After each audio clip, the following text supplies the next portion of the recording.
mentioned a while back that a White Rock gamer, Rick Stevens, had passed away, and his collection was to be dispersed amongst the club members. And these are the ones that I inherited. So as you can see, there's a lot here. The truck was full on Thursday when I came home. I have my assistants here who are clearly helping out a lot. Elodie is fast asleep in a little bed. Look at that. And Hector has decided that life is just too hard, and the nice cool floor will have to do. It's a glorious day outside, as you can see just from here, from the inside of the basement. The sun is shining, it's very nice and warm. I'll turn these lamps off. Catherine's still got a few seedlings that are not quite ready for the garden yet, but I'll just walk you through what we've got here. So I'll take the camera up close in a minute. But basically there's a pair of armies there, sort of chariot era Chinese armies. I'm going to have to do some sleuthing to figure out what's what, but I think they are first call figures for the most part. Again, we'll look more closely, but it's a pair of armies, sort of Warring States era. Thought I saw some Shang figures there as well, or Zhu. And then there's a Korean army made up primarily of Perry figures, which is in the left-hand tower. There's some unpainted figures as well. That's from the sort of Imjin War period, so that's when the samurai invade. So what I'll do, and then behind that, there's also, let's see if I can work this. There's some odds and sods. So the crate at the back has got a Blu-ray set of Band of Brothers, which is nice. Nobody wanted that, so I picked it up. Some rule books and a few paint odds and sods. And you can see here I've picked up all the paint supplies that again were left behind. You can never have too many paints. In this little box there's some 15mm colonial stuff and some 15mm siege weapons. And then there's just some random odds and sods boxes with some unpainted figures. And Rick was a prolific painter, so there's just absolute buckets of good stuff here. Some Boer War, or South African rather, wagons. So there were 2 trays of these. I took one of them and a friend took the other. He's got a Zulu War army, so we split the lot because nobody needs that many wagons. And then I got some rule books. You can see there, Force on Force.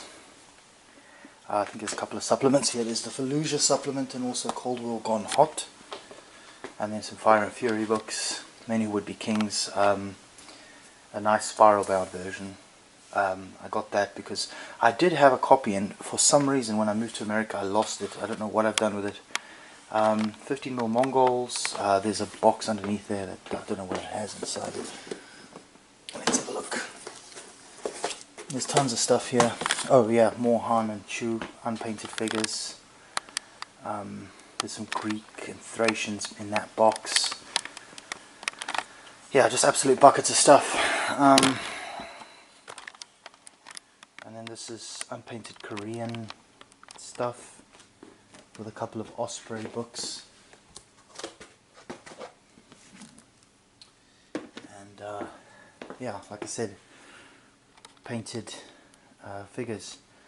Now what I'll do, I'm not going to go into detail today with what's inside the boxes. I think what I was planning on doing was going through and cataloguing everything, because as I said, there's a lot in there. It's all based up on 60 by 60mm bases, originally for Almaty. But what I'll do is, once I've catalogued everything and I've sorted it out and figured out what goes where, I will probably do a more in detail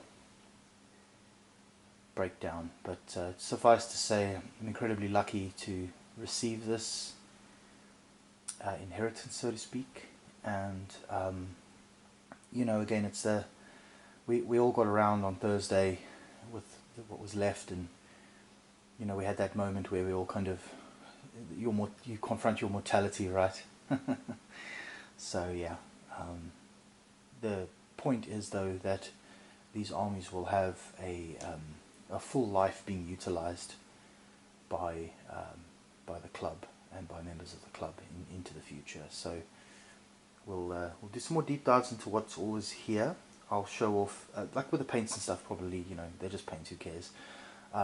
There's nothing interesting there. They're just, you know, again, they're just bottles of paint. But what I'll do is I'll probably do a breakdown as I sort through this section by section to demonstrate what everything is and to give it a bit of a showcase as a sort of nod to Rick and his efforts.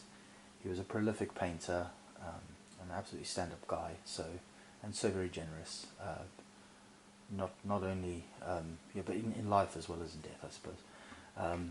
And just one more time, because everybody seems to enjoy the doggos. These guys have been having such a lovely summer. We've had these weird, odd week where it's been super rainy, and then they've got to be inside and snug in their beds because it was quite cold.